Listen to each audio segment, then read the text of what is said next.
What are some of the limitations you found? with acapella generally. Yeah.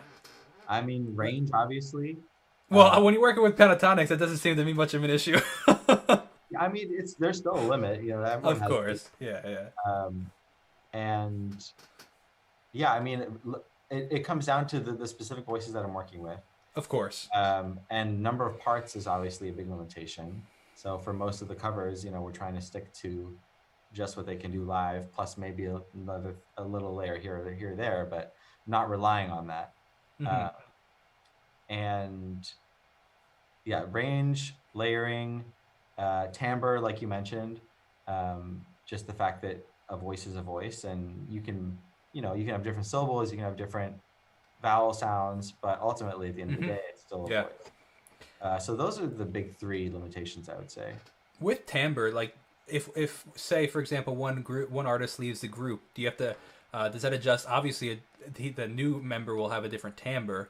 So Hmm. how does that affect the range? Does that affect the ranging at all, or did you have to adjust? So for example, like Yeah, say Avi and Matt, does that affect your arranging, or is it it kind does. of It affects the arranging for the bass part, um, because Avi, had this big like basso profundo, like almost belty bass sound, and okay? Matt has more of like a whispery, like chill, groovy sound. So they have different strengths and different things I want to highlight. Whereas Sure, before yeah, before fascinating. Avi did a lot of just like "Rah," like Yeah, giant low notes sounds just like that. that were like they were like show stealing. It's like, and now we're Yeah, gonna listen to Avi sing a low note. yeah. I would make that same choice with Matt just Mm, because he has different strengths.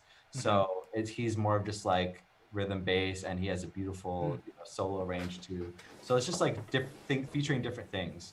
yeah. Uh, and so yeah, it definitely felt way better once we started arranging new material specifically for Matt versus Mm, him trying to sing the old Avi mm-hmm, part that's like not mm, quite like for his voice. mm-hmm.